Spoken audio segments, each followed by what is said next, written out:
মৰমৰ ছাত্ৰ-ছাত্ৰীসকল, higher ছেকেণ্ডাৰীৰ result আজি ঘোষণা কৰা হ'ব নেকি? আজি ভিডিঅ'টোৰ জৰিয়তে কথাখিনি ক'বৰ কাৰণে চেষ্টা কৰিম। এইখন এখন বিশেষ নটিফিকেশ্যন। এই নটিফিকেশ্যনখন চোৱা তাৰিখ ইয়াতে 24/4/2024 দিয়া আছে আৰু ইয়াতে উল্লেখ কৰা আছে যে 30 এপ্ৰিল 2024 তাৰিখে 10 বজাত ৰিজাল্ট ঘোষণা কৰা হ'ব।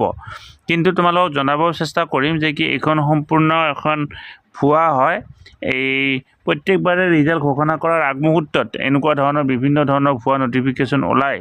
HSLCৰ ৰিজাল্ট দিয়াৰ সময়তো এনেকুৱা ধৰণৰ ভুৱা নটিফিকেশ্যন ওলাইছিলে। গতিকে তোমালোকে আজি যিহেতু 30 তাৰিখ এতিয়ালৈকে ৰিজাল্ট ঘোষণা কৰা নাই আৰু আজি ৰিজাল্ট ঘোষণা কৰা নহয়। এতিয়া তোমালোকক মই অফিচিয়েল ৱেবছাইটটোলৈকে লৈ যাবৰ কাৰণে চেষ্টা কৰিম। অফিচিয়েল ৱেবছাইটটোত কি কোৱা আছে তোমালোকে এতিয়াৰ পৰা চাই ল'বৰ কাৰণে চেষ্টা কৰা। ছাত্ৰ-ছাত্ৰীসকল, তোমালোকে যেতিয়া অসম হায়াৰ ছেকেণ্ডাৰী এডুকেশ্যন কাউন্সিলৰ অফিচিয়েল ৱেবছাইটলৈকে যাবা আৰু তাত এইটো তোমালোকে দেখা পাবা Assam higher secondary education council AHSEC Assam HS Final Result 2024 to be announced in May 2024 অৰ্থাৎ আমাৰ যে অনলাইন ৰিজাল্ট চাব পাৰি সেই অনলাইন ৰিজাল্ট চোৱা যিটো পদ্ধতি চোৱাৰ ৰিজাল্ট তাত যাবা তেতিয়া তোমালোকক অফিচিয়েল ৱেবছাইটটোলৈকে লৈ যায় আৰু ইয়াত কি কৰা হৈছে result will be announce in May 2024 আজি যিটো এপ্ৰিল গতিকে আজি ৰিজাল্ট ঘোষণা কৰা নহয় মে'ত দিয়া হ'ব আৰু শিক্ষামন্ত্ৰী মহোদয়ে এটা ভাষ্য কিছুদিন আগতে দিছিলে যে 5 মে'ৰ ভিতৰত ৰিজাল্ট ঘোষণা কৰা হ'ব। গতিকে এই 2 দিনৰ ভিতৰতে হয়তো ৰিজাল্ট ঘোষণা কৰা হ'ব আৰু আনুষ্ঠানিকভাৱে খবৰ পোৱাৰ লগে লগে আমি তোমালোকক জনাবৰ কাৰণে চেষ্টা কৰিম।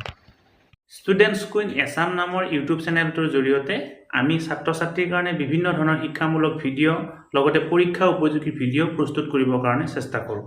তোমালোকে যদি আজি প্ৰথমবাৰৰ কাৰণে এই চেনেলটো চাইছা অনুগ্ৰহ কৰি চেনেলটো ছাবস্ক্ৰাইব কৰিবা আৰু ওচৰতে থকা বেল আইকনটো প্ৰেছ কৰি অল নটিফিকেশ্যন কৰি থৈ দিবা।